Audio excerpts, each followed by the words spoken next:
내 인연, 이 버려진 갯벌에서 도둑질까지 한단 말이냐? 혼수로 받은 것은 깨지고 녹슨 소금 가마 하나와 아무도 거들떠보지 않는 갯벌 땅 한 자리뿐이었지요.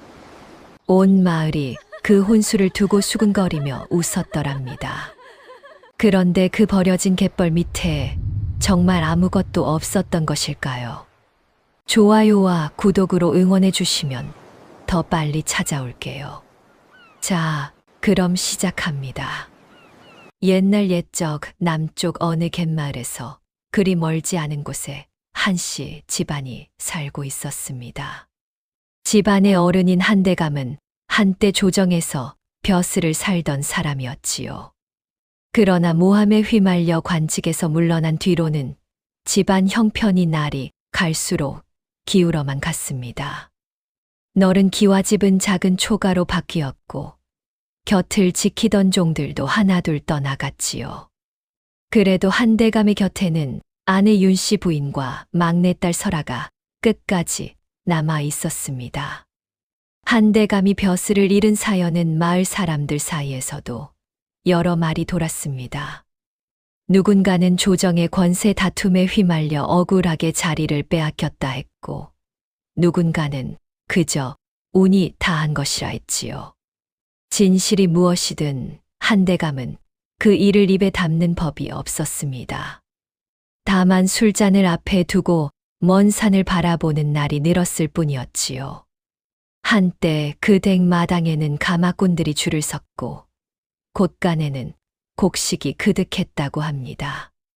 그러나 이제는 마당에 잡초가 무성하고 곳간은 텅 비어 바람만 들고 나는 처지가 되었습니다. 마을 사람들은 그런 한씨 집안을 두고 수군거리기를 좋아했습니다. 저 댁도 한때는 떵떵거리며 살았는데 사람 일이란 참으로 알 수 없는 것이지. 양반이라고 해도 별 수 없더구먼. 곳간이 비면 그저 우리네와 똑같은 처지 아니던가. 그런 말들이 담장 너머로 들려올 때마다 설아는 입술을 깨물며 못 들은 척했습니다. 가난은 부끄러운 것이 아니라 여겼지만 그 가난을 두고 손가락질하는 사람들의 눈빛만큼은 견디기 어려웠던 것이지요. 설아는 한대감의 막내딸로 올해 나이 22이었습니다. 위로 오라비들은 일찍이 분가하여 멀리 떠나 있었고 집안에 남은 자식은 설아 하나뿐이었지요. 설아는 어려서부터 손끝이 야물어 바느질이며 길쌈이며 못하는 것이 없었습니다. 그러나 집안이 기운 뒤로는 그 솜씨를 자랑할 곳도 마땅치 않았지요. 양반의 딸로 태어났으나 정작 손에 못이 박이도록 일을 해야 하는 처지였습니다. 그 무렵 설아가 입던 저고리는 본디 옥색이었으나 여러 해 동안 빨고 또 빨아 빛이 바랜 회색에 가까웠습니다. 치맛다는 바치를 거들며 헤어진 자리가 여럿이었고 그 위에 직접 덧대어 기운 흔적이 고스란히 남아 있었지요. 그러나 단정히 매무새를 다잡는 손길에는 가난해도 흐트러지지 않으려는 설아의 마음이 그대로 묻어났습니다. 윤씨 부인은 본디 몸이 약한 사람은 아니었습니다. 하지만 집안이 기울고 남편이 시름에 잠기는 것을 곁에서 지켜보며 마음의 병이 몸으로 옮아간 듯했지요. 기침이 잦아졌고 끼니를 거르는 날이 늘어났습니다. 설아는 어머니의 약을 짓기 위해 폐물을 하나씩 내다 팔았지만 그 약기운도 오래가지는 못했답니다. 처음에는 가벼운 기침이었습니다.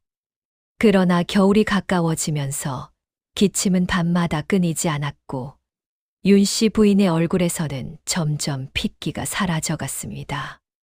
설아는 읍내의원을 모셔오기 위해 마지막 남은 은비녀까지 내놓았지요. 의원은 진맥을 짚어보고는 고개를 가로저었습니다. 마음의 병이 너무 깊습니다. 약으로는 한계가 있지요. 그 말을 들은 설아는 가슴이 무너지는 듯했습니다. 그러나 어머니 앞에서는 눈물을 보이지 않으려 애썼지요. 어머니, 오늘은 좀 어떠하십니까? 설아가 물으면 윤 씨 부인은 늘 같은 대답을 했습니다. 괜찮다. 너만 무탈하면 그것으로 되었다.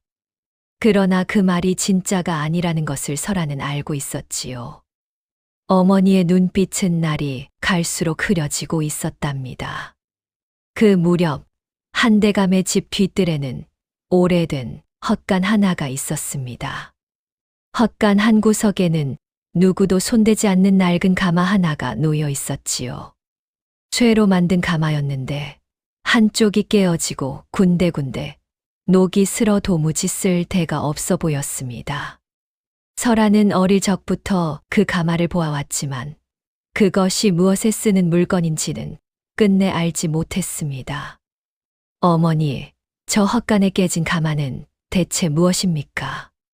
살림에 쓰기에는 너무 낡았는데 어찌 버리지 않으셨습니까? 설아가 묻자 윤 씨 부인은 잠시 먼 곳을 바라보았습니다. 그것은 내 외갓집에서 가져온 것이다.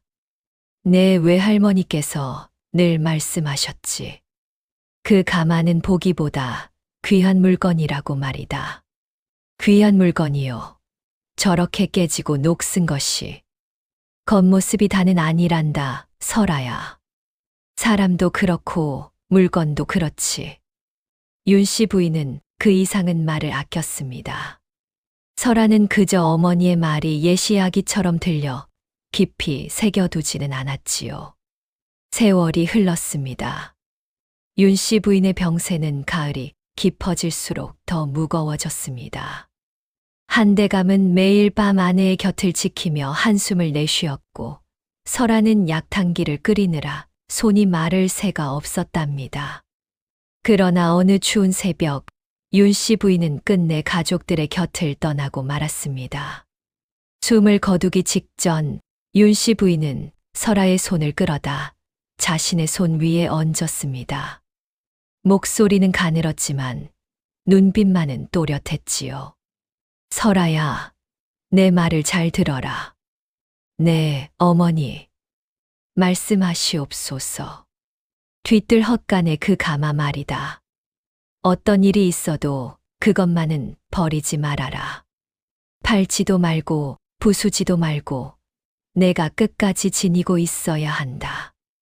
어머니, 그것이 어찌 그리 중요한 것이옵니까? 때가 되면 알게 될 것이다. 내 어머니가 그러셨고 나도 그러했으니 너도 그러할 것이다. 윤 씨 부인은 그 말을 남기고는 다시 입을 열지 못했습니다. 그날 밤 집안에는 곡소리가 가득했지요. 설아는 어머니의 마지막 말을 가슴에 새겼지만 그것이 무엇을 뜻하는지는 도무지 짐작할 수 없었습니다. 설아는 어머니의 손을 마지막으로 쥐었을 때 그 손이 이미 차갑게 식어가고 있다는 것을 느꼈습니다. 가슴 한가운데가 칼로 베인 듯 아렸고 눈앞이 흐려져 아무것도 보이지 않았지요. 그러나 곡을 하는 그 순간에도 설아는 어머니가 남긴 말 한마디만은 또렷이 붙들고 있었습니다. 장례를 치르는 날 멀고 가까운 친척들이 모여들었습니다. 곡을 하며 슬퍼하는 이도 있었지만 한 구석에서는 벌써부터 다른 말들이 오가고 있었지요. 한대감 댁도 이제 살림이 얼마 남지 않았다지. 그러게 말이야. 부인까지 떠나셨으니 저 댁 형편이 더 어려워지겠구먼. 그런 수군거림을 설아도 어렴풋이 들었습니다. 슬픔 속에서도 등골이 서늘해지는 기분이었지요. 사람들의 눈이 이미 한씨 집안에 남은 것이 무엇인지를 셈하고 있는 듯 했습니다. 장례를 치르는 동안 한대감은 부쩍 늙어버린 듯 했습니다. 등이 더욱 굽었고 기침도 잦아졌지요. 설아는 아버지를 부축하며 곡을 했지만 마음 한편에는 어머니가 남긴 말이 자꾸만 맴돌았습니다. 그 깨진 가마가 대체 무엇이라고. 설아는 상복을 입은 채 뒤뜰로 나가 헛간 문을 열어보았습니다. 가마는 여전히 그 자리에 놓여 있었지요. 먼지가 켜켜이 쌓여 있었고 깨진 자리에는 거미줄까지 쳐 있었습니다. 아무리 보아도 쓸모없는 고철덩이로밖에 보이지 않았답니다. 어머니께서는 어찌 이런 것을 그토록 아끼셨던 것일까요? 설하는 가마 곁에 한참을 서 있었습니다. 그러나 답을 찾지 못한 채로 그저 어머니의 말을 따라 가마를 그 자리에 그대로 두기로 했지요. 버리지도 팔지도 않은 채로 말입니다. 그런데 말이지요. 집안의 슬픔이 채 가시기도 전에 더 큰 걱정거리가 한대감 부녀를 기다리고 있었습니다. 안녕하세요, 여러분. 오늘 이야기의 주인공 설아라고 합니다. 보잘것없는 갯벌 땅 하나로 시작된 저의 사연이 앞으로 어떻게 흘러갈지 궁금하지 않으신가요? 누구도 거들떠보지 않던 그 땅에서 제가 무엇을 찾아내고 어떤 일을 겪게 되는지 끝까지 함께 지켜봐 주시면 좋겠습니다. 이 이야기가 마음에 드신다면 구독과 좋아요 부탁드릴게요. 알림 설정까지 함께 눌러주시면 다음 이야기도 가장 먼저, 가장 빠르게 만나보실 수 있답니다. 여러분의 그 작은 손길 하나가 저에게는 정말 큰 힘이 된답니다. 그럼 이제 다시 이야기 속으로 들어가 보겠습니다. 윤 씨 부인의 사무제가 끝나자 멀리 떨어져 살던 당숙 한치호가 집으로 찾아왔던 것입니다. 한치호는 한대감의 사촌으로 집안에서 그나마 형편이 넉넉한 축에 속하는 사람이었지요. 표면적으로는 한대감의 살림을 거들어주겠다는 명분이었습니다. 형님, 이제 형님 혼자서 이 집안을 건사하기는 어려우실 듯합니다. 제가 나서서 살림을 좀 정리해 드리겠습니다. 한치호의 말투는 부드러웠지만 그 속을 들여다보면 결코 단순한 호의가 아니었습니다.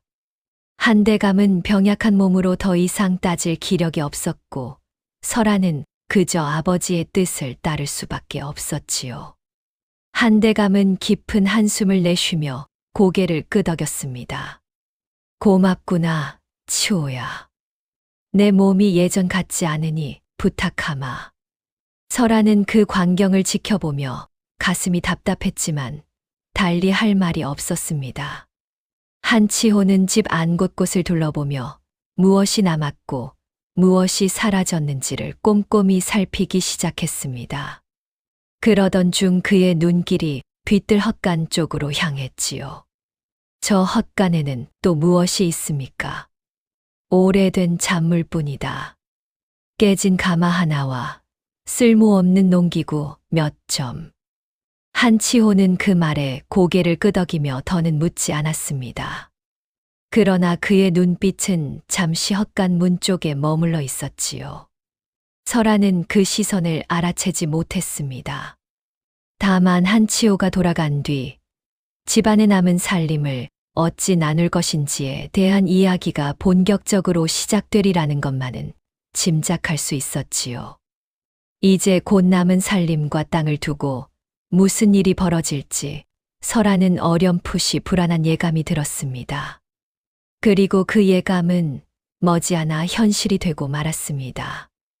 윤 씨 부인의 첫 기일이 다가올 무렵 한치호는 다시 한씨 집안을 찾아왔습니다. 이번에는 혼자가 아니었지요. 마을의 어른 몇과 함께였는데 명분은 한대감에 남은 재산을 정리하여 후일의 분란을 막자는 것이었습니다. 형님, 이제 형님 건강도 예전 같지 않으시고 설아도 머지않아 혼처를 정해야 할 나이입니다. 미리 살림을 정리해두는 것이 옳지 않겠습니까? 한대감은 기침을 삼키며 고개를 끄덕였습니다. 그래, 내 말이 옳다. 내 이제 정신이 흐릿하니 내가 알아서 정리해다오. 설아는 그 자리에 함께 있었지만 어른들의 일에 함부로 끼어들 처지가 아니었습니다. 그저 한 구석에 앉아 묵묵히 지켜볼 따름이었지요. 한치호는 미리 준비해온 종이를 펼쳐 보였습니다. 그 위에는 한씨 집안에 남은 전답과 가옥, 그 외 잡다한 재산들이 빼곡히 적혀 있었지요. 남쪽 들머리에 논 두 마지기와 밭의 마지기는 제 큰아이에게 물려주는 것이 좋겠습니다. 그래야 형님 댁의 제사도 끊이지 않고 받들 수 있을 테니까요. 말은 그럴듯했으나 그 논과 밭은 한씨 집안에 남은 땅 중에서 가장 기름지고 값나가는 것들이었습니다. 마을 어른들도 그 자리에서는 별다른 말을 하지 못했지요. 한치호의 위세를 거스를 만한 사람이 없었던 것입니다. 한치호는 계속해서 목록을 읊었습니다. 놋그릇 한 벌과 자개로 장식한 반다지까지 집안에 남은 값나가는 물건들은 하나둘 그의 자식들 몫으로 정해졌지요. 설아는 그 광경을 지켜보면서도 입을 열지 않았습니다. 이미 아버지가 모든 것을 한치호에게 맡긴 터라 따로 이 일을 제기할 자리가 아니었던 것이지요. 그리고 설아에게는 한치호는 잠시 말을 멈추고 종이를 들여다보았습니다. 북쪽 갯가에 있는 버려진 갯벌 땅 한 자리와 뒤뜰 헛간의 잔물들을 물려주는 것이 좋겠습니다. 그것이 그래도 내 어머니가 아끼시던 것이라 하니 너에게 남기는 것이 도리에 맞을 듯하구나. 그 말을 들은 마을 사람들 사이에서 낮은 웃음소리가 새어나왔습니다. 저 갯벌 말인가? 그건 물이 차면 갈 때만 무성하고 물이 빠지면 진창뿐인 땅이 아닌가. 거기다 무얼 짓는다는 게 아니라 그저 명색만 물려주는 것이지. 설아는 그 웃음소리를 들으며 얼굴이 화끈거렸습니다. 그러나 아버지를 바라보니 한대감은 그저 고개를 떨군 채 아무 말도 하지 못하고 있었지요. 설아는 입술을 깨물고 고개를 들었습니다. 당수걸은 소녀는 그 땅이라도 감사히 받겠사옵니다. 한치호는 그 말에 흡족한 듯 고개를 끄덕였습니다. 역시 설아는 분별이 있구나. 형님, 그럼 이대로 정리하겠습니다. 한대감은 깊은 한숨을 내쉬며 고개를 끄덕였습니다. 미안하구나, 설아야. 아비가 더 해줄 것이 없어서. 아닙니다, 아버님. 소녀는 괜찮사옵니다. 설아는 그렇게 대답했지만 마음속에서는 서러움이 차올랐습니다. 양반의 딸로 태어나 받은 혼수가 깨진 가마 하나와 쓸모없는 갯벌이라니. 그것은 누가 보아도 천대였지요. 그러나 아버지의 처지를 알기에 설아는 그 서러움을 삼킬 수밖에 없었습니다. 분재가 끝난 뒤 한치호와 마을 어른들은 술상을 받고 돌아갔습니다. 집 안에는 다시 정적이 내려앉았지요. 설아는 자신의 방으로 돌아와 문을 닫고서야 비로소 눈물을 떨구었습니다. 가슴이 답답하고 목이 메어와 한참을 소리 없이 흐느꼈지요. 그러나 곧 옷고름으로 눈가를 훔치고는 자리에서 일어섰습니다. 울고만 있어서는 아무것도 바뀌지 않는다는 것을 설아는 이미 오래전부터 알고 있었던 것이지요. 설아는 마당에 홀로 서서 멀리 보이는 갯벌 쪽을 바라보았습니다. 그런데 말이지요. 그날 밤 설아는 잠을 이루지 못했습니다. 한치호가 그 갯벌을 두고 어머니가 아끼시던 것이라 말한 것이 마음에 걸렸던 것이지요. 어머니가 정말 그 갯벌을 아꼈던가 아니면 그저 헛간에 가마를 두고 한 말이 와전되어 그렇게 전해진 것일까. 설아는 도무지 알 수가 없었습니다. 다음 날 마을에는 곧 소문이 퍼졌습니다. 한씨 댁 막내딸이 글쎄 그 죽은 갯벌을 혼수 받았다더군. 양반집 딸이 갯벌 땅 하나로 살아가야 한다니 참으로 가엾은 일이지. 그래도 어쩌겠나. 친척이 나누어 준 것을 마다할 수도 없는 노릇이지. 그런 말들이 설아의 귀에까지 들려왔습니다. 설아는 처음에는 부끄러움에 고개를 들지 못했지만 시간이 지날수록 다른 생각이 들기 시작했지요. 하루는 우물가에서 물을 깃던 중 옆집에 사는 박씨 안악이 설아를 보고 일부러 큰 소리로 말을 건넸습니다. 아이고, 설아 아가씨 아니신가. 이제 그 갯벌 땅 주인이 되셨다지요. 거기 가서 무얼 하시려고. 개나 잡으러 다니시려나. 주변에 있던 다른 안악들도 그 말에 키득거렸습니다.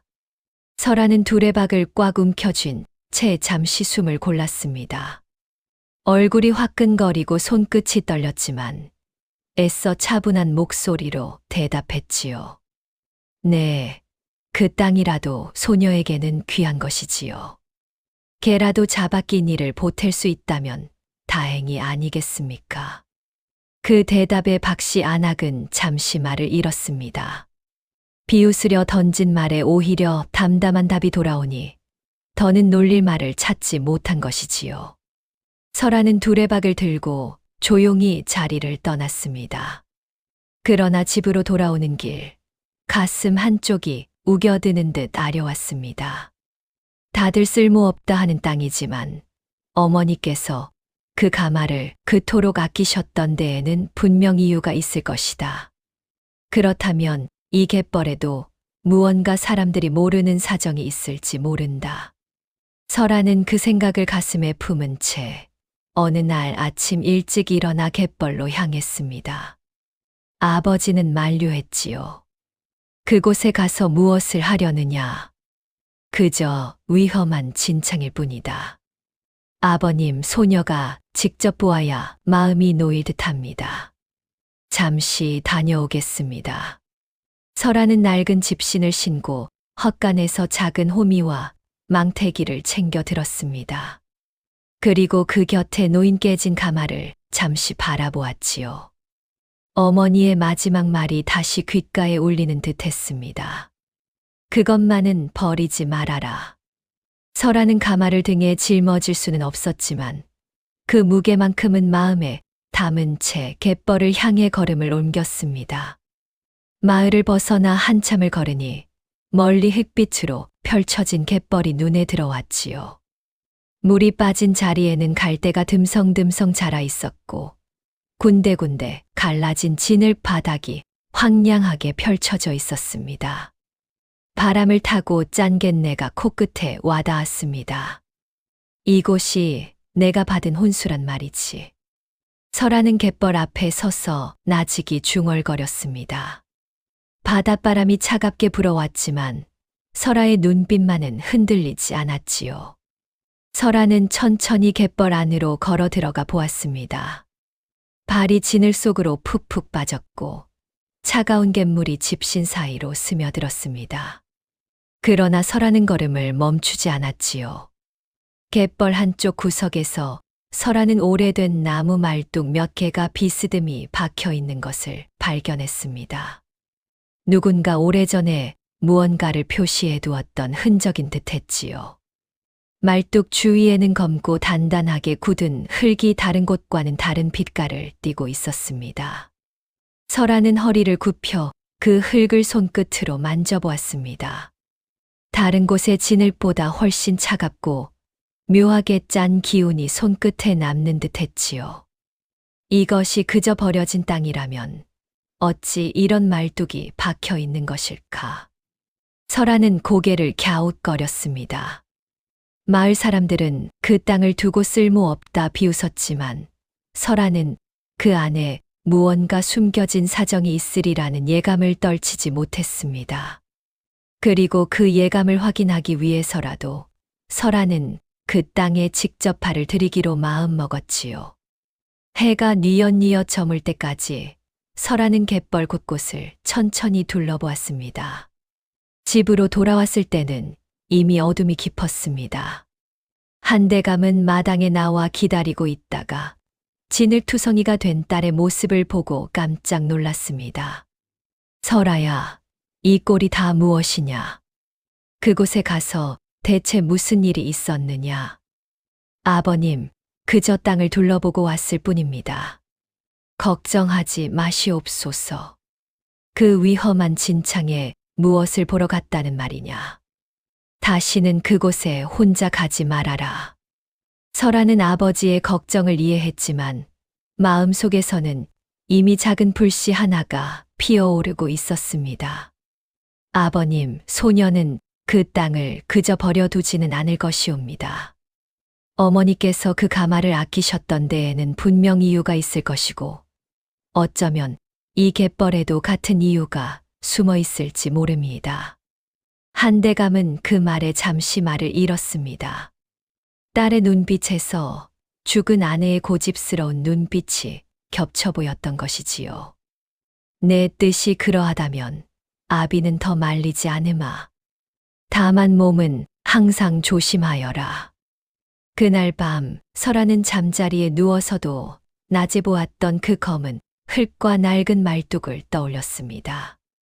그것이 무엇을 의미하는지는 아직 알 수 없었지만 분명 그 땅에는 사람들이 잊어버린 무언가가 묻혀 있다는 확신이 점점 짙어지고 있었지요. 그리고 그 확신은 며칠 뒤 한 늙은 사내와의 만남으로 이어지게 됩니다. 며칠 뒤 설아는 다시 갯벌을 찾았습니다. 이번에는 굴이라도 캐었기니에 보탤 생각으로 작은 호미와 바구니를 챙겨 들었지요. 갯벌에 도착한 설아는 지난번 보았던 낡은 말뚝 근처로 다가가 그 주변의 흙을 살펴보기 시작했습니다. 그런데 그때였습니다. 멀지 않은 곳에서 인기척이 들려왔습니다. 설아가 고개를 들어보니 허름한 차림의 늙은 사내 하나가 갯벌 한쪽 구석에서 무언가를 끓이고 있었지요. 흰 머리가 듬성듬성한 노인이었는데 손놀림이 익숙하고 차분했습니다. 햇볕에 검게 탄 얼굴에는 깊은 주름이 패어 있었고 굵고 두꺼운 손마디는 오랜 세월 거친 일을 해온 흔적을 그대로 보여주고 있었지요. 누런 삼배 저고리는 소금기에 절어 빛이 발해 있었습니다. 누구신지요? 이곳은 소녀가 혼수로 받은 땅인데 설아가 조심스레 묻자 노인은 화들짝 놀라며 끓이던 그릇을 황급히 가렸습니다. 아, 아가씨. 놀라게 해서 죄송합니다. 저는 그저 지나가던 늙은이일 뿐입니다. 노인의 태도가 어딘가 수상했지만 설아는 그를 다그치지 않았습니다. 대신 그가 끓이고 있던 것이 무엇인지 궁금해졌지요. 무엇을 끓이고 계셨습니까? 노인은 잠시 머뭇거리다가 결국 가렸던 그릇을 다시 내려놓았습니다. 그 안에는 뿌옇게 끓고 있는 갯물이 담겨 있었지요. 매콤하고 짠 냄새가 코끝을 스쳤습니다. 소금입니다, 아가씨. 바닷물을 끓여 소금을 만드는 것이지요. 소금이요? 이 버려진 갯벌에서도 소금을 만들 수 있단 말입니까? 노인은 그 말에 묘한 표정을 지었습니다. 버려진 땅이라. 아가씨는 이 땅이 그저 쓸모없는 진창이라 들으셨겠지요. 하지만 갯벌이란 아는 사람에게는 소금을 내어주는 땅이랍니다. 설아는 그 말에 가슴이 뛰었습니다. 어머니가 남긴 말, 헛간에 깨진 가마, 그리고 지난번 보았던 낡은 말뚝과 검은 흙이 한꺼번에 머릿속을 스쳐 지나갔지요. 어르신, 소녀에게 그 이치를 가르쳐 주실 수 있겠사옵니까? 노인은 잠시 설아의 얼굴을 가만히 들여다보았습니다. 그러다 무언가 떠올리는 듯한 눈빛으로 천천히 입을 열었지요. 아가씨는 한대감 댁의 따님이시지요? 네, 그러하옵니다. 어찌 아십니까? 늙은이가 사람 얼굴을 알아보는 눈은 아직 죽지 않았습니다. 한대감 어르신께는 제가 갚지 못한 은혜가 있지요. 오래전 제가 큰 화를 당할 뻔했을 때 그분께서 저를 거두어 주신 적이 있었습니다. 노인은 그렇게 말하며 깊이 고개를 숙였습니다.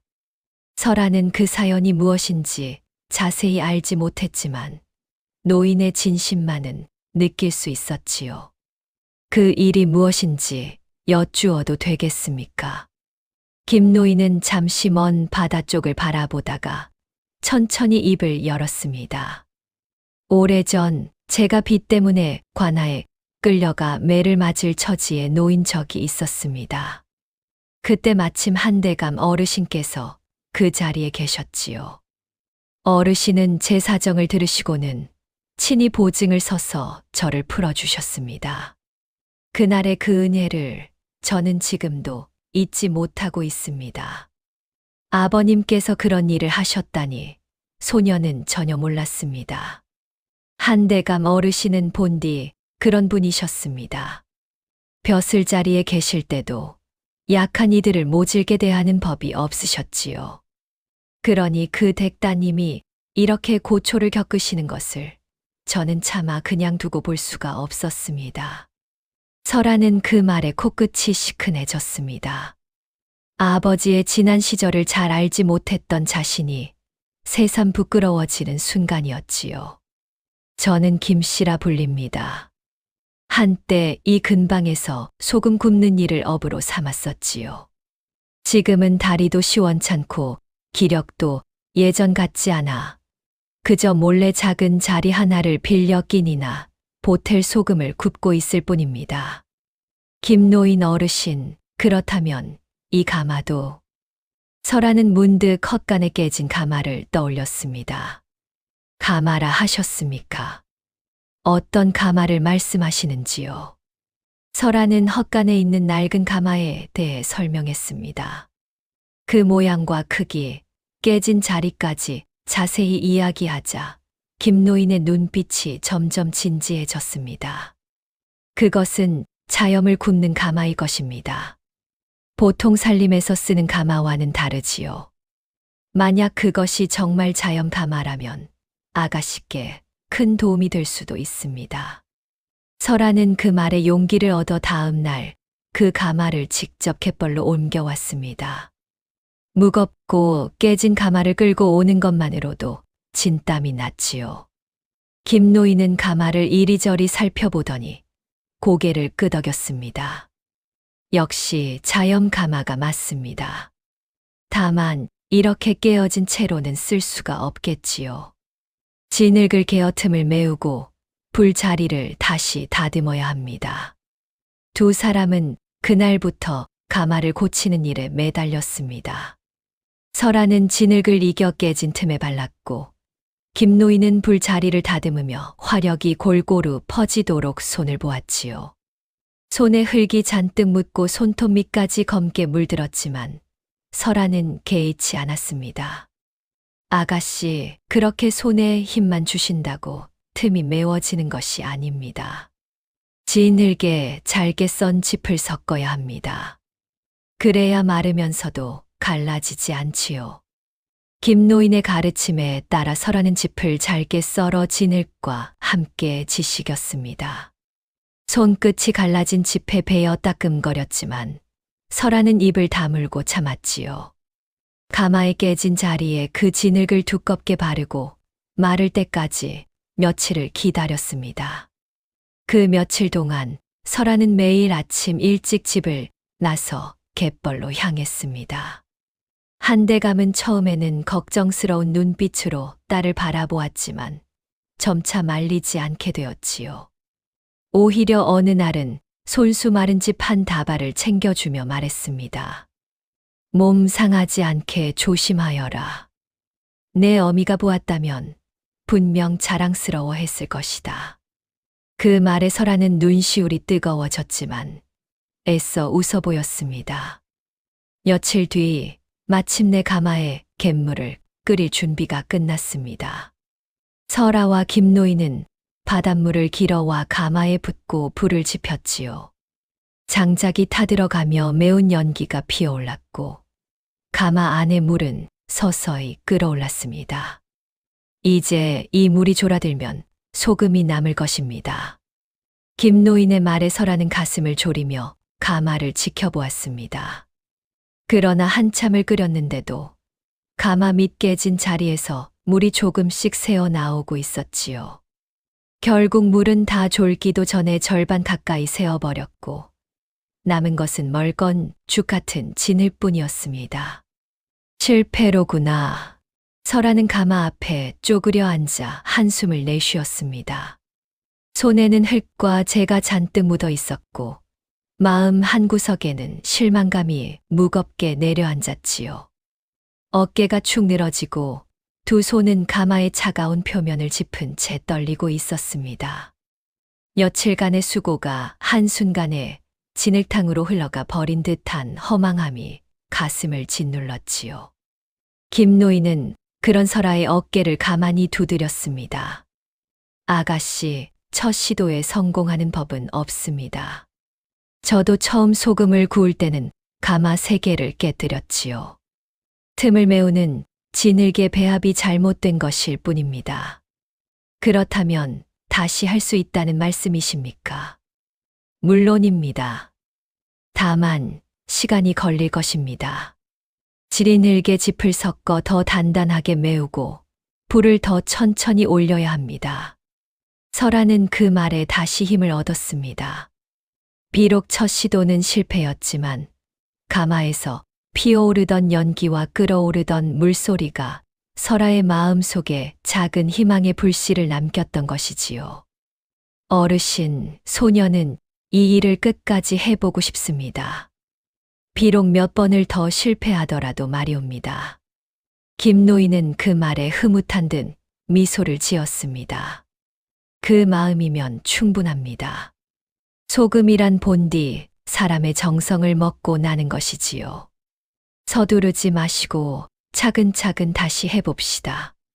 해가 저물어가는 갯벌 위로 설아와 김노인의 그림자가 길게 늘어졌습니다. 두 사람은 깨진 가마를 다시 살펴보며 다음에는 어느 부분을 더 손보아야 할지 의논했지요. 멀리서 불어오는 갯바람에 갈대가 서걱이는 소리만이 두 사람의 대화 사이를 채웠습니다. 어르신, 그럼 내일은 다시 진흙을 발라보겠습니다. 그래야지요. 이번에는 짚을 더 가늘게 썰어 섞어봅시다. 서두르면 오히려 갈라지는 법이니 마음을 차분히 가지셔야 합니다. 설아는 그 말을 마음에 새기며 고개를 끄덕였습니다. 며칠의 고생이 헛수고가 된 듯했지만 김노인의 담담한 위로가 다시 일어설 힘을 주었던 것이지요. 그런데 말이지요. 그 그림자 너머 멀리 마을 쪽 언덕길에는 누군가 말을 세워둔 채 이 광경을 가만히 내려다보고 있었습니다.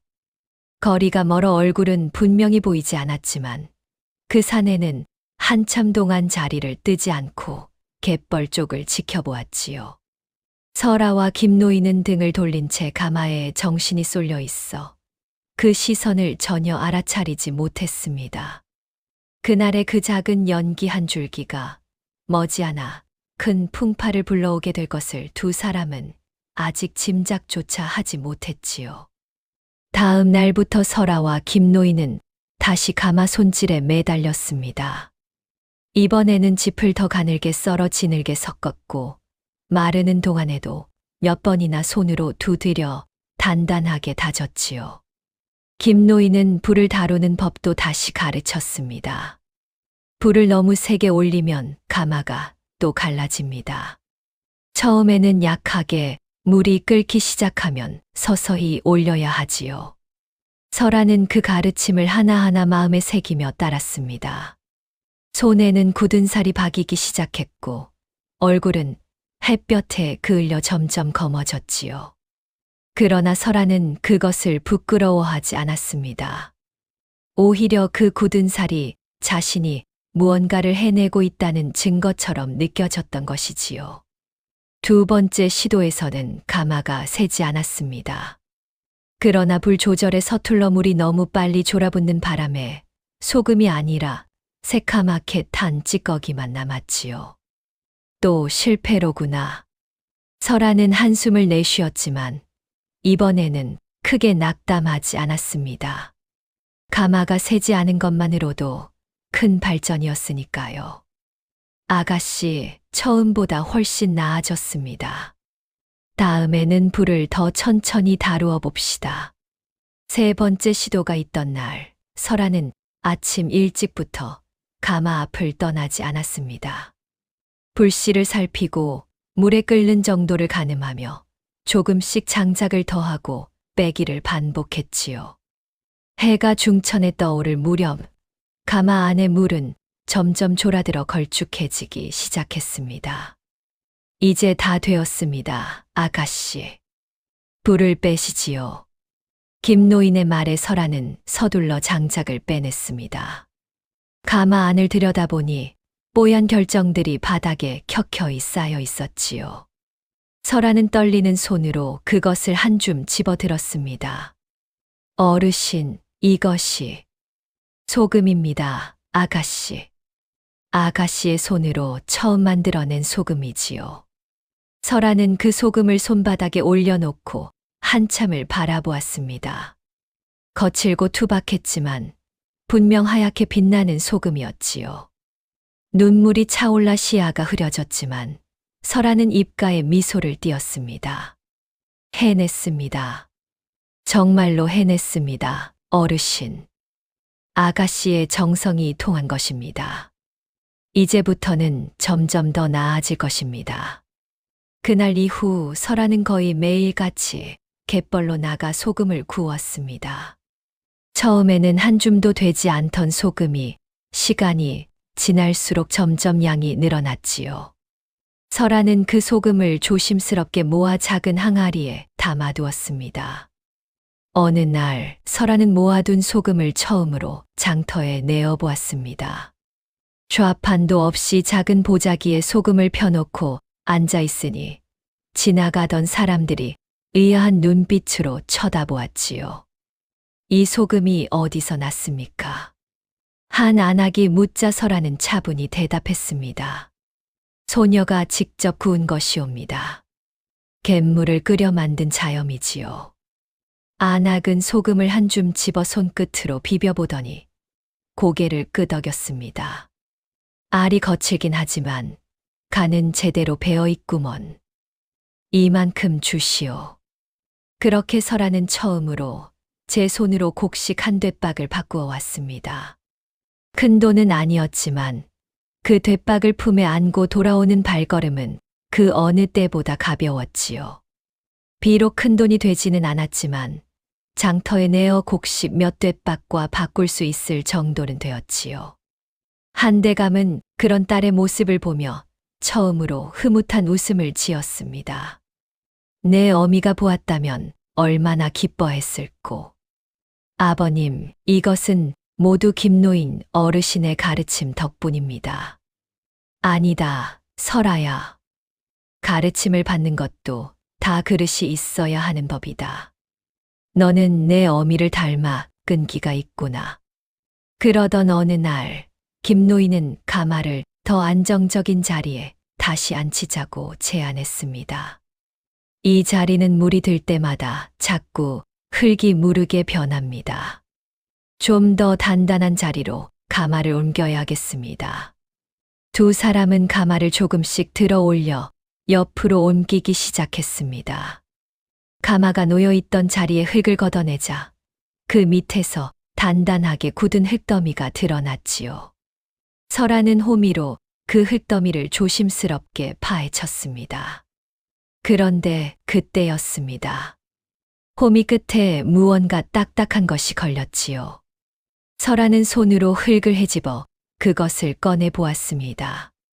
기름종이로 겹겹이 쌓인 작은 뭉치였습니다. 오랜 세월 땅 속에 묻혀있던 탓에 기름종이는 사가 있었지만 그 안에 무언가가 온전히 보존되어 있는 듯했지요. 어르신, 이것이 무엇일까요? 김노인도 그 뭉치를 보고는 눈을 크게 떴습니다.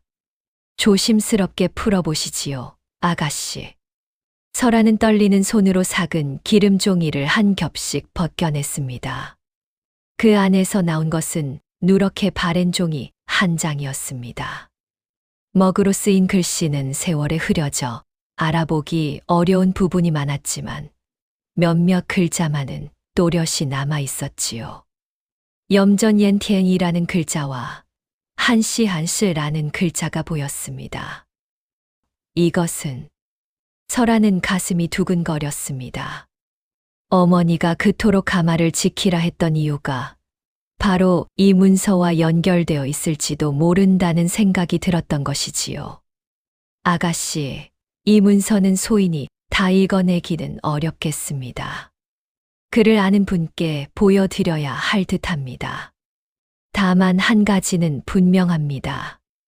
이 갯벌이 한씨 집안과 깊은 관련이 있다는 것이지요. 설아는 그 문서를 조심스럽게 천에 싸서 품에 넣었습니다. 가슴이 두근거리면서도 한편으로는 두려운 마음도 들었지요. 손끝이 가늘게 떨리고 심장이 빠르게 뛰는 것이 느껴졌습니다. 이 문서가 무엇을 의미하든 그것이 드러나는 순간 누군가에게는 큰 위협이 될 수도 있다는 예감이 들었던 것입니다. 그날 밤 설아는 등잔불 아래에서 그 문서를 다시 꺼내 보았습니다. 흐릿한 글씨들 사이로 대대딸딸라는 글자와 전수전쇼라는 글자가 어렴풋이 눈에 들어왔지요. 정확한 뜻은 알 수 없었지만 무언가 오래전부터 대대로 이어져 내려온 권리에 관한 문서라는 짐작이 들었습니다. 어머니, 이것이 바로 그 가마를 지키라 하신 이유였습니까? 설아는 등잔불 너머로 어머니의 얼굴을 떠올리며 나직이 중얼거렸습니다. 비록 답은 들을 수 없었지만 마음 한구석이 뜨거워지는 것을 느낄 수 있었지요. 그런데 말이지요. 그 무렵 마을의 소금 도소를 관리하는 행수 노상철의 귀에도 심상치 않은 소문이 들어가고 있었습니다. 그 버려진 갯벌에서 글쎄 소금이 나온다지 뭔가. 한대감댁 막내딸이 늙은 연부와 함께 가마를 차렸다더군. 노상철은 그 소문을 듣고는 미간을 좁혔습니다. 그 갯벌은 다른 사람들에게는 그저 쓸모없는 진창으로 알려져 있었지만 노상철만은 그렇지 않았지요. 그는 오래전부터 그 갯벌 한쪽 끝에 닿아 있는 물줄기를 몰래 이용해 도소에 들어와야 할 소금 일부를 슬그머니 빼돌려 제 곳간을 채우고 있었던 것입니다. 그 물줄기는 간조 때마다 유독 잔물이 고이는 자리였는데 노상철은 해마다 그 자리에서 몰래 소금을 구워 인근 고을 상인들에게 헐값에 팔아넘기곤 했지요. 그 사실이 알려질까 늘 조심해온 그였기에 갯벌에 누군가 드나들기 시작했다는 소문이 결코 가벼이 들리지 않았습니다. 그깟 양반집 딸년이 무얼 안다고. 노상철은 혼자 중얼거리며 불안한 기색을 감추지 못했습니다. 그는 곧 사람을 시켜 갯벌 쪽의 동향을 슬며시 살피게 했지요. 그리고 며칠 뒤 직접 말을 타고 갯벌 인근을 지나며 먼 발치에서 설아와 김노인이 일하는 모습을 지켜보았습니다. 그의 눈빛은 단순한 호기심이 아니라 무언가를 가늠하는 차가운 계산이 담겨 있었지요. 마침 그 무렵 한치호도 조카 설아가 갯벌에서 소금을 굽고 있다는 소문을 듣게 되었습니다. 처음에는 그저 헛웃음을 흘렸지요. 그 쓸모없는 진창에서 소금이 난다니 별일도 다 있구나. 그러나 곧 그 소금이 장터에서 곡식과 바뀌었다는 말을 듣자 한치호의 눈빛이 묘하게 변했습니다. 그는 곧 노상철을 불러 술상을 마주했지요. 행수, 그 갯벌에서 소금이 난다는 소문을 들었는가? 예, 들었습니다. 그런데 어찌 그것을 저에게? 그 땅은 본디 내가 조카에게 떠넘기듯 내어준 것일세. 별 쓸모가 없을 줄 알았는데 이렇게 되니 영 마음이 편치 않구먼. 노상철은 그 말 속의 숨은 뜻을 곧바로 알아차렸습니다. 두 사람의 눈빛이 술잔 너머로 묘하게 얽혔지요. 그날의 술자리에서 무언가 좋지 않은 계획이 조용히 싹을 틔우고 있었습니다. 저들이 무엇을 알고 저러는 것인지 알아봐야겠다. 노상철은 말머리를 돌려 마을로 향했습니다. 그의 머릿속에는 이미 한 가지 계획이 떠오르고 있었지요. 설아와 김노인이 작은 소금 항아리를 보며 기뻐하던 그 순간 멀지 않은 곳에서 또 다른 그림자가 서서히 움직이기 시작하고 있었던 것입니다. 설아는 그날 밤에도 등잔불 아래에서 문서를 어루만지며 다짐했습니다.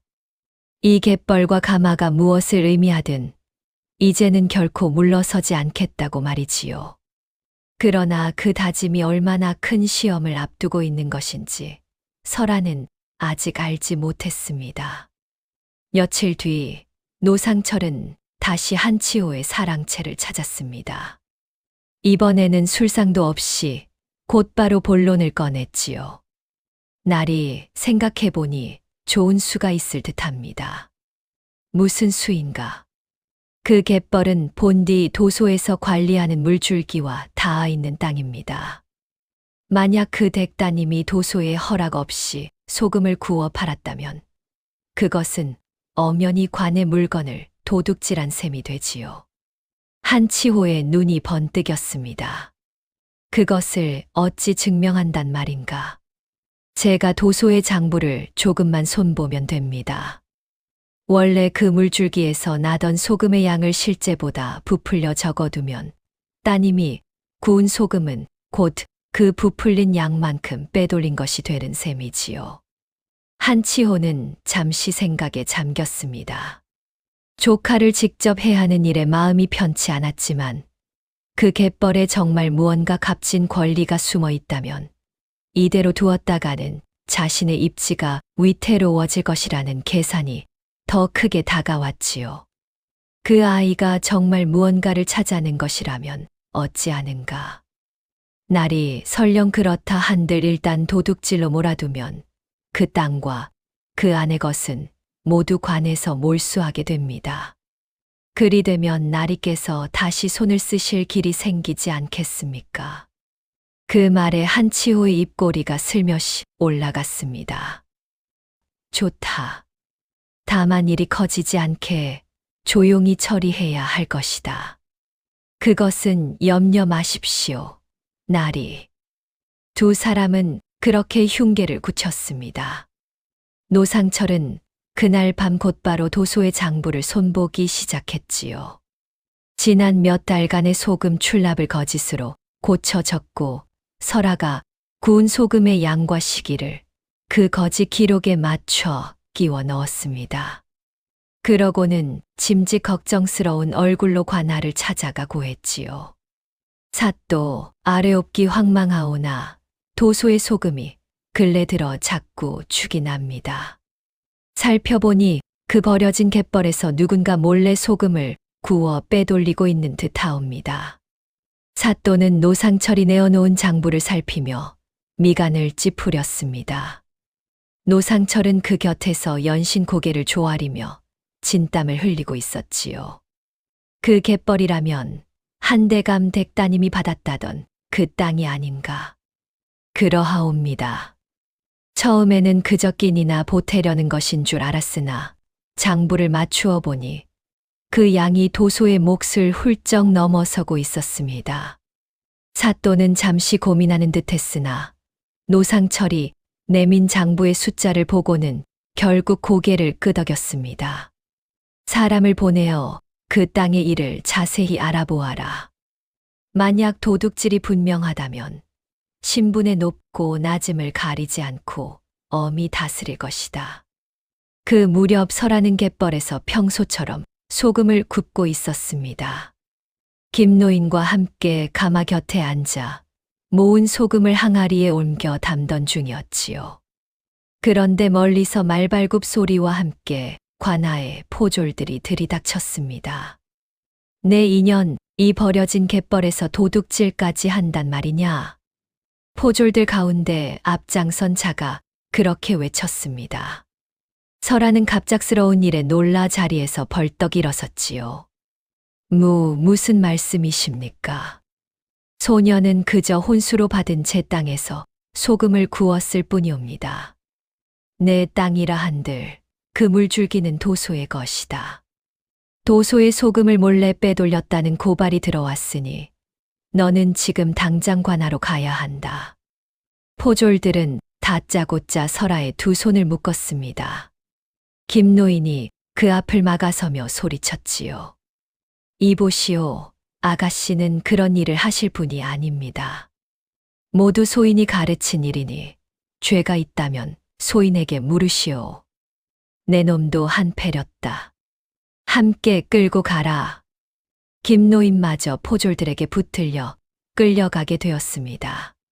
설아는 두 손이 묶인 채로도 가마를 향해 애처로운 눈길을 보냈습니다. 그러나 포졸들은 그런 사정을 봐줄 마음이 없었지요. 설아는 그렇게 묶인 채 끌려가며 관아 마당으로 들어섰습니다.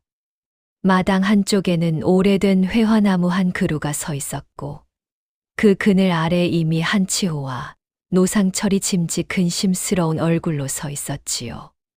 한치호는 짙은 청색 비단 도포 차림으로 팔짱을 낀 채 먼 산을 보는 척했고 노상철은 짧고 굵은 목을 연신 가다듬으며 안절부절 못하는 신용을 했습니다.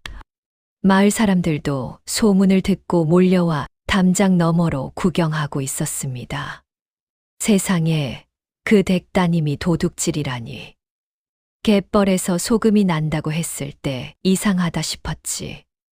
그런 수군거림이 설아의 귀에까지 들려왔습니다. 설아는 고개를 들어 사람들을 둘러보았지만 누구도 따뜻한 눈빛을 보내지 않았지요. 그때 멀리서 한 대감이 지팡이를 짚고 비틀거리며 달려오는 모습이 보였습니다. 설아야, 이게 어찌 된 일이냐? 아버님. 설아는 차마 말을 잇지 못했습니다. 한 대감은 딸의 묶인 손을 보고는 그 자리에 무너지듯 주저앉았지요. 흙바닥에 무릎을 꿇은 채 늙은 두 손으로 얼굴을 감싸고 흐느꼈습니다. 내 딸이 무슨 죄가 있다고 이러는 것이오. 차라리 나를 묶으시오. 한 대감의 목소리는 울음에 젖어 갈라져 있었습니다. 그 모습을 지켜보던 설아의 눈에서도 끝내 눈물이 떨어졌지요. 그러나 포졸들은 그 절규에도 흔들리지 않았습니다. 사또는 마당으로 나와 자리에 앉으며 엄한 목소리로 말했습니다. 증좌가 명백하다 하니 자세한 사정은 추후 국문하여 가릴 것이다. 오늘은 일단 옥에 가두어 두어라. 설아와 김노인은 그렇게 차가운 옥방에 갇히는 신세가 되었습니다. 그날 저녁 한 대감은 지친 몸을 이끌고 한치호의 집을 찾았습니다. 설아의 억울함을 풀어줄 사람은 집안 어른인 한치호뿐이라 여겼던 것이지요. 치호야, 부디 나서서 사또께 사정을 말씀드려 다오. 설아가 그런 짓을 할 아이가 아니라는 것은 너도 잘 알지 않느냐.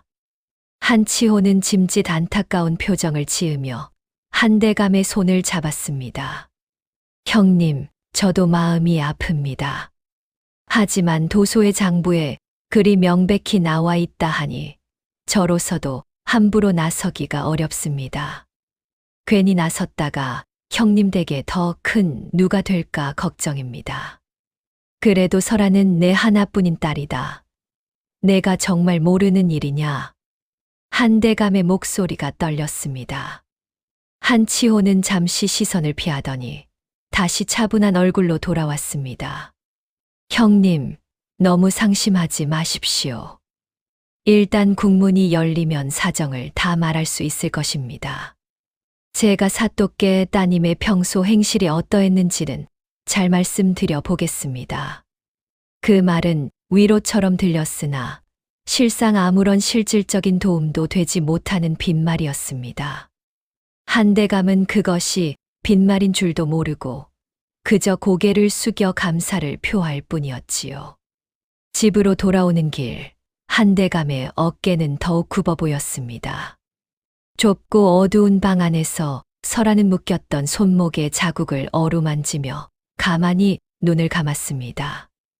갑작스러운 누명에 억울함이 가슴 가득 차올랐지만 동시에 한 가지 의문이 머릿속을 떠나지 않았지요. 옆 칸에 갇힌 김노인이 낮은 목소리로 설아를 불렀습니다. 아가씨, 괜찮으십니까? 어르신, 소녀는 견딜만 합니다. 하지만 어르신까지 이런 곳에 갇히시게 하여 면목이 없습니다. 그런 말씀 마십시오. 소인이 가르친 일이니 책임도 함께 지는 것이 마땅합니다.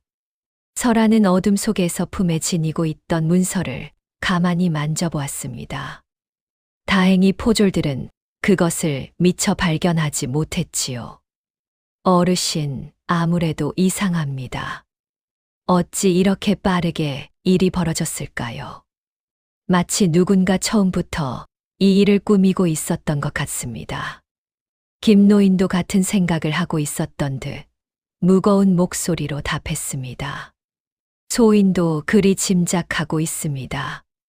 도소의 장부라는 것이 본디 그리 쉽게 죄를 입증할 수 있는 것이 아닙니다. 누군가 미리 손을 써두지 않았다면 이렇게 빨리 사또께 고할 수 없었을 것입니다. 그렇다면 누가? 설아의 머릿속에 문득 한치호와 노상철의 얼굴이 동시에 떠올랐습니다. 그러나 확실한 증거가 없는 한 함부로 의심만 할 수는 없는 노릇이었지요. 아가씨, 너무 걱정하지 마십시오. 진실은 언제고 드러나는 법입니다. 다만 우리가 그것을 드러낼 방법을 찾아야 하겠지요. 설아는 그 말에 고개를 끄덕였습니다. 비록 몸은 갇혀 있었지만 마음만은 무너지지 않으려 애썼습니다. 옥방의 작은 창틈으로 들어오는 달빛을 바라보며 설아는 어머니의 마지막 말을 다시 떠올렸습니다. 때가 되면 알게 될 것이다. 그 의문의 답은 옥방 너머 어딘가에서 한치호와 노상철이 나누고 있는 은밀한 미소 속에 숨어 있었습니다. 그러나 그것이 드러나기까지는 아직 넘어야 할 고비가 많이 남아 있었지요. 국문은 사흘 뒤로 정해졌습니다. 한대감은 그 사흘 동안 무엇이라도 해야 한다는 생각에 마음이 타들어갔지요. 밤새 한숨도 자지 못한 채 등잔불 곁에서 그 누렇게 바랜 문서만을 들여다보았습니다. 글자를 알아볼 수 없으니 답답함이 더욱 컸지요. 결국 그는 늙은 몸을 이끌고 한때 같은 서당에서 동문수학했던 최 훈장을 찾아갔습니다. 최 훈장은 벼슬은 없었으나 한문에 통달하여 마을에서 학식이 높기로 이름난 사람이었지요. 훈장, 부끄러운 부탁이나 들어주시게. 딸아이가 갯벌에서 발견한 문서일세. 이것이 무엇을 뜻하는지 자네라면 알아볼 수 있지 않겠나. 최 훈장은 한대감의 다급한 얼굴을 보고는 두말 없이 그를 안으로 들였습니다. 문서를 받아 등잔불 아래 펼쳐보았지요. 한참을 들여다보던 그의 눈빛이 점점 진지해졌습니다. 이것은 보통 문서가 아닙니다. 대감. 글자가 많이 지워졌지만 자세히 보니 예조에서 내린 사페츠 바의 일부인 듯합니다. 사페라니 그것이 무엇인가? 나라에서 공이 있는 집안에 특별히 내리는 권리 문서이지요. 여기 보면 한씨 집안의 선대 어른께서 흉년에 갯벌을 일구어 인근 백성을 구휼한 공으로 그 갯벌의 소금 채취권을 대대로 물려받도록 하라는 내용이 적혀 있습니다. 한대감은 그 말에 숨이 멎는 듯 했습니다. 두 손이 가늘게 떨리고 가슴이 세차게 뛰었지요. 그것이 사실이라면 그 갯벌은 본디 우리 집안의 정당한 권리란 말인가? 그렇습니다.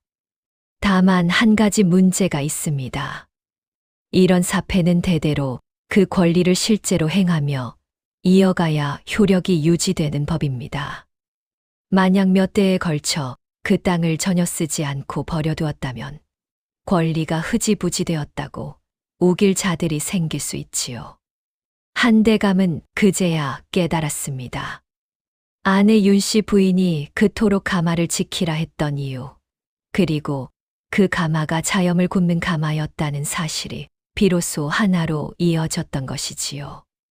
그 가마가 바로 그 권리를 잇는 증표였던 것이로구나. 최 훈장은 가마에 새겨진 표식이 있는지 확인해보라 일렀습니다. 한대감은 급히 사람을 보내 가마를 가져오게 했지요. 가마 밑바닥, 오랜 세월 흙과 녹에 덮여 있던 자리를 깨끗이 닦아내자 작은 글자 하나가 새겨져 있는 것이 드러났습니다.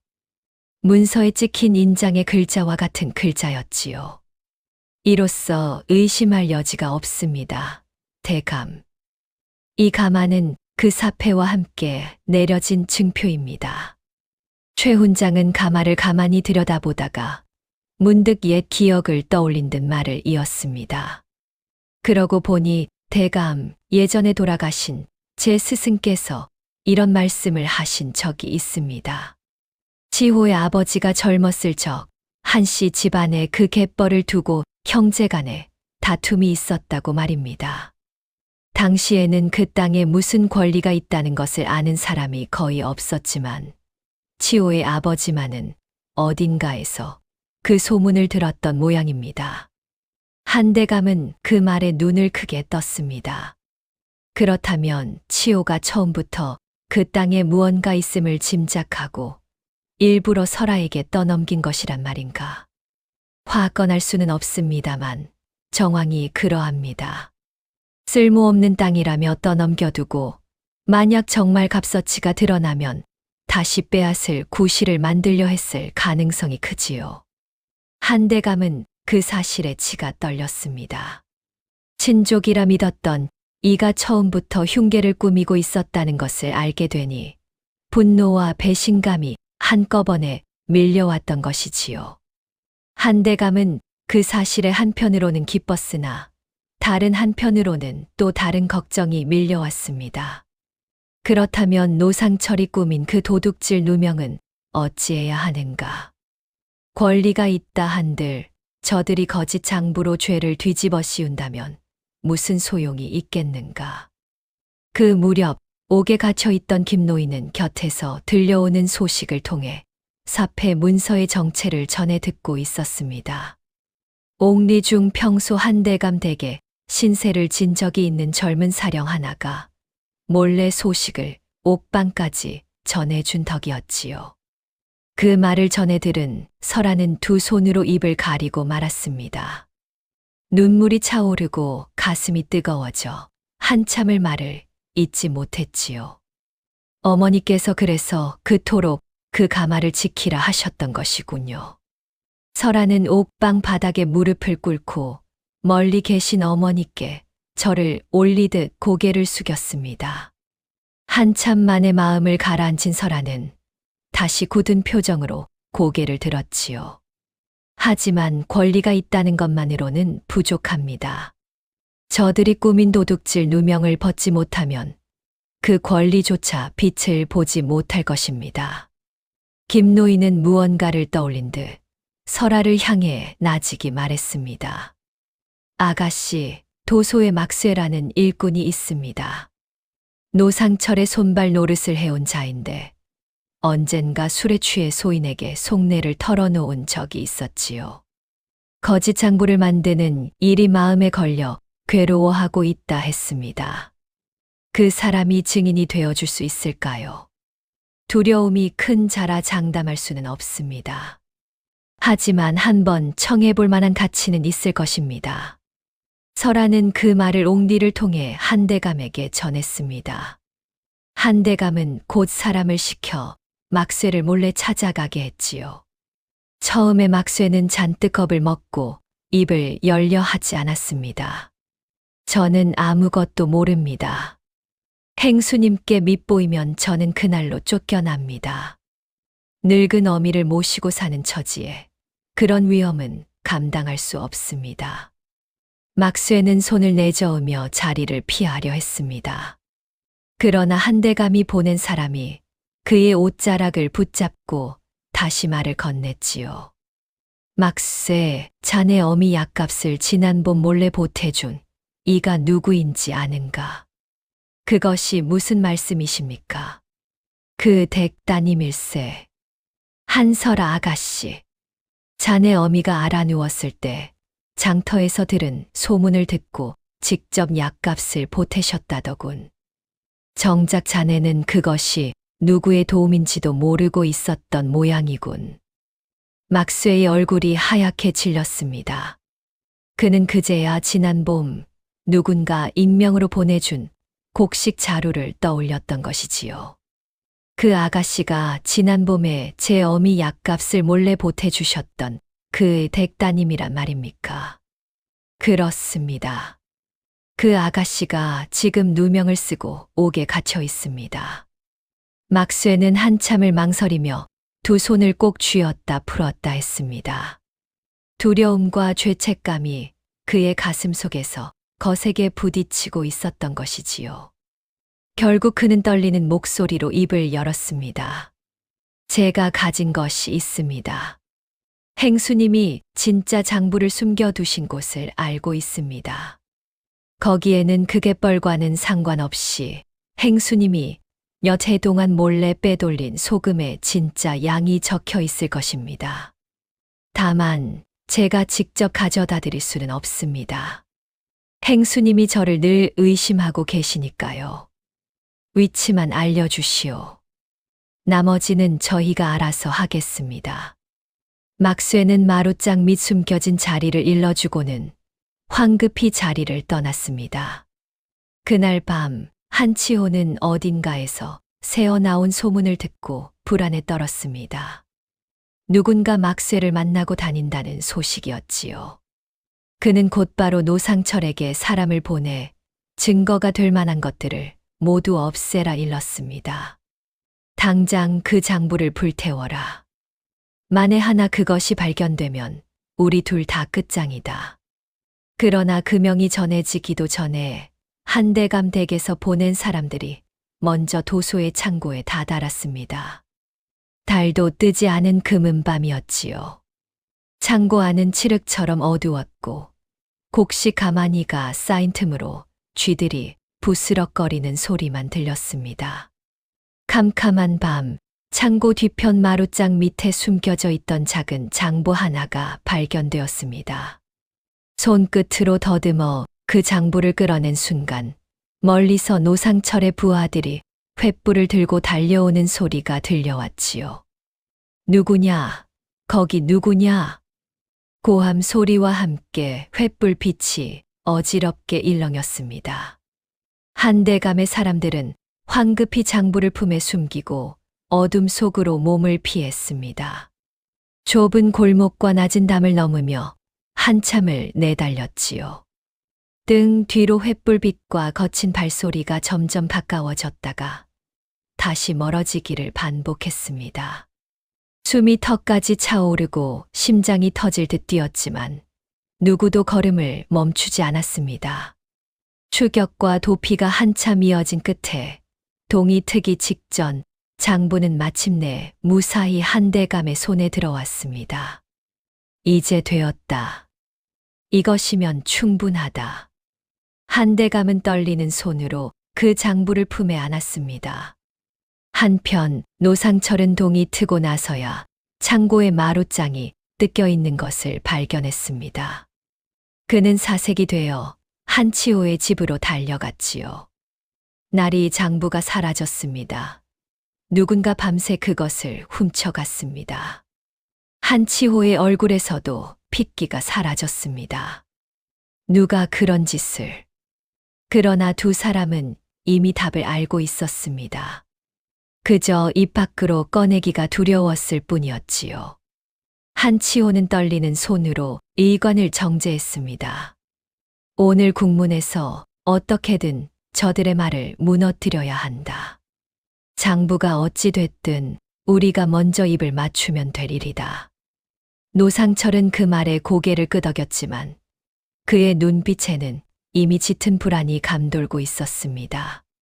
사흘째 되던 날 아침 국문이 열릴 관하로 향하는 한대감의 발걸음에는 비로소 작은 희망의 빛이 비치고 있었습니다. 그리고 같은 시각 한치호와 노상철의 발걸음은 무겁고 불안하게 관아를 향하고 있었지요.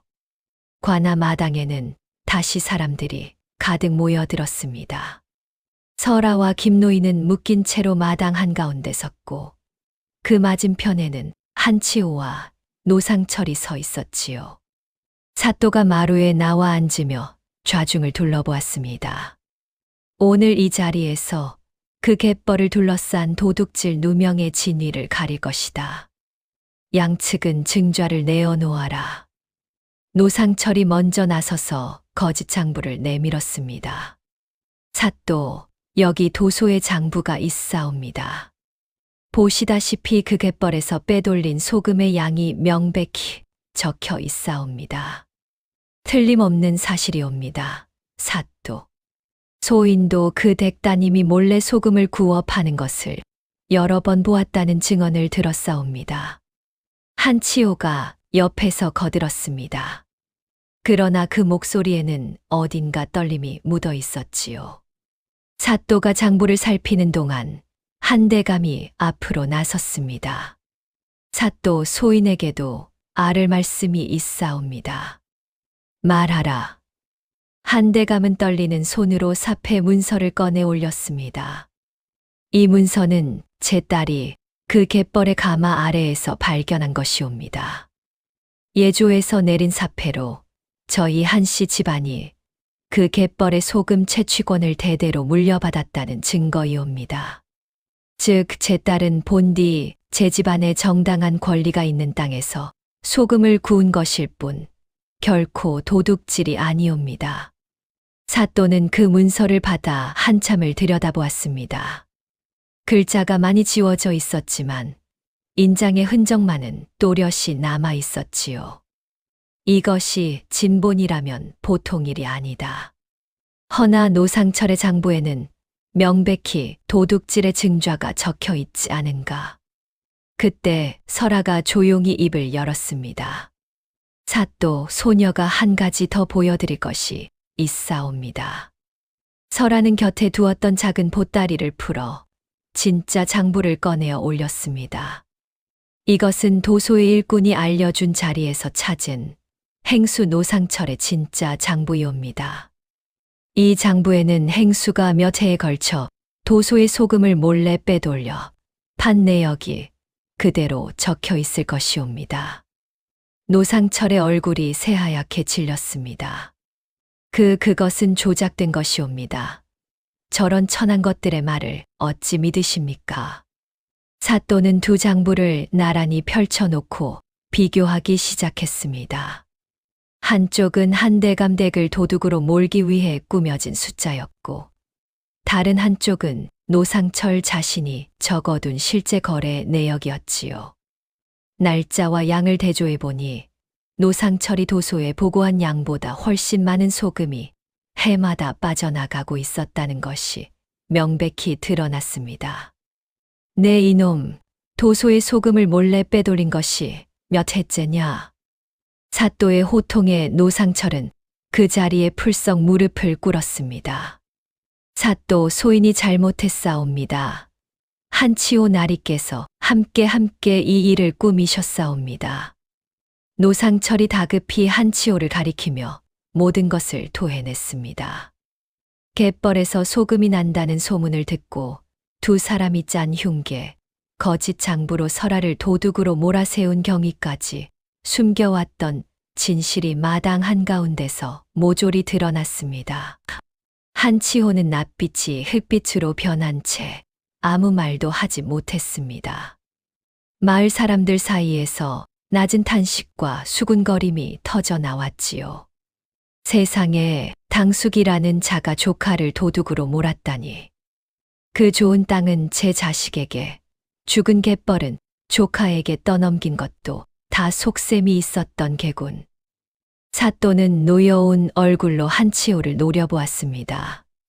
내가 집안의 어른으로서 어찌 이런 흉계를 꾸몄단 말이냐. 더구나 그 땅에 권리가 숨어 있음을 짐작하고도 모르는 척 떠넘기다니. 친족한의 도리를 저버린 죄가 가볍지 않다. 한치호는 한참을 바닥에 엎드린 채 떨고만 있다가 마침내 고개를 들었습니다. 그의 눈에는 눈물이 그득했지만 그것이 뉘우침인지 두려움인지는 알 수 없었지요. 사또 소인의 아비가 생전에 그 갯벌에 무언가 있다는 말을 흘리신 적이 있었사옵니다. 다만 그것이 무엇인지는 소인도 정확히 알지 못했사옵니다. 그저 혹시나 하는 마음으로 쓸모없다 둘러대며 조카에게 떠넘겼던 것이옵니다. 그것이 정말 값어치가 드러나자 욕심을 이기지 못하고 되었다. 더 들을 것도 없다. 사또의 단호한 목소리가 한치호의 말을 잘랐습니다. 한치호는 그제야 무릎을 꿇고 머리를 조아렸습니다. 사또 소인이 욕심에 눈이 멀어 큰 죄를 지었사옵니다.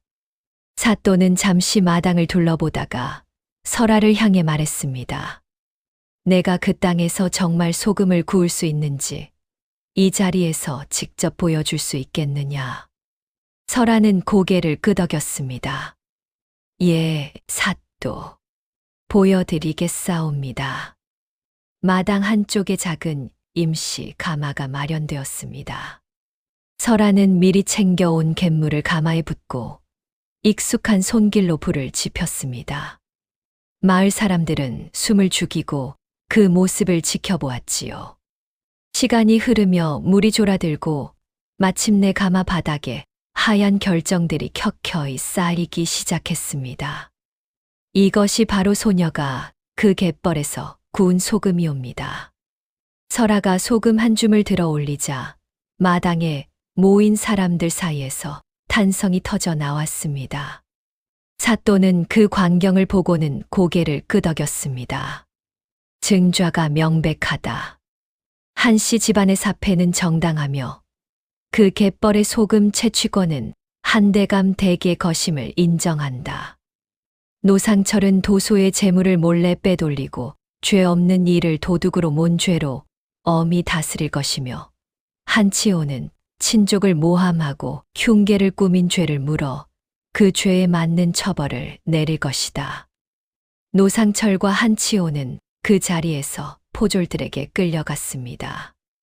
마당에 모인 사람들은 그 모습을 지켜보며 다시 한번 수군거렸지요. 그러나 이번에는 비웃음이 아니라 놀라움과 감탄이 섞인 수군거림이었습니다. 설아는 묶였던 손이 풀리자 곧장 한대감에게 달려가 그 품에 안겼습니다. 아버님, 이제 다 끝났습니다. 그래, 설아야. 내가 이 집안을 다시 일으켰구나. 한대감의 눈에서 굵은 눈물이 떨어졌습니다. 김노인도 묶인 손이 풀려 그 곁에서 흐뭇한 얼굴로 두 사람을 바라보았지요. 세월이 흘렀습니다. 한씨 집안은 그 갯벌의 소금 채취권을 정당하게 되찾았고 설아는 김노인과 함께 그 땅을 정성껏 일구었습니다. 처음에는 한 줌도 되지 않던 소금이 이제는 마을에서 으뜸으로 치는 자염이 되어 멀리까지 팔려나갔지요. 한대감의 기침도 차츰 나아졌고 집안에는 다시 따뜻한 웃음소리가 돌아왔습니다. 한대감은 김노인을 더 이상 떠돌이 염부로 두지 않았습니다. 갯벌 곁에 작은 집 한 채를 마련해주고 평생 그곳에서 편히 지내도록 했지요.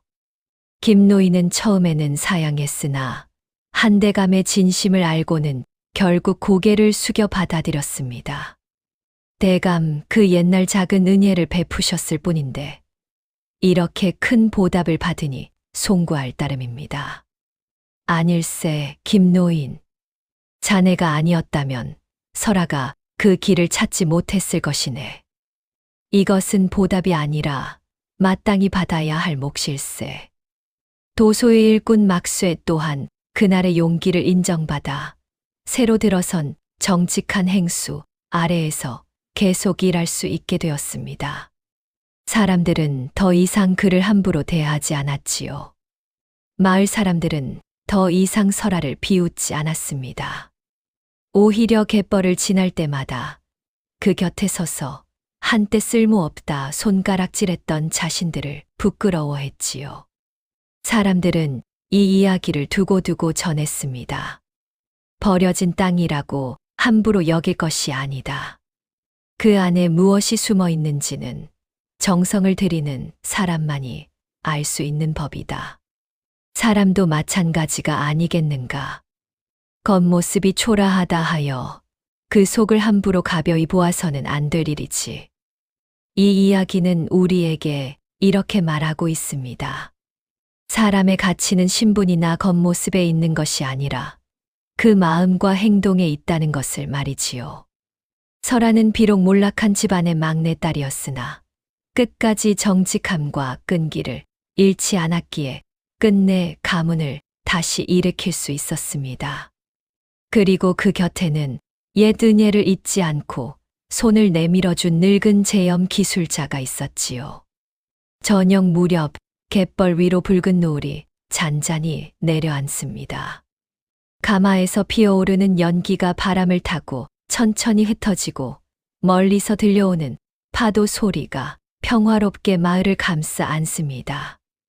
오늘 이 이야기를 들으신 여러분도 저 노을빛처럼 따뜻하고 평안한 밤을 맞이하시기를 바랍니다. 다음 이야기도 빠짐없이 만나보고 싶으시다면 좋아요와 구독을 눌러주시면 큰 힘이 되겠습니다. 모두 행복한 하루 보내세요. 감사합니다.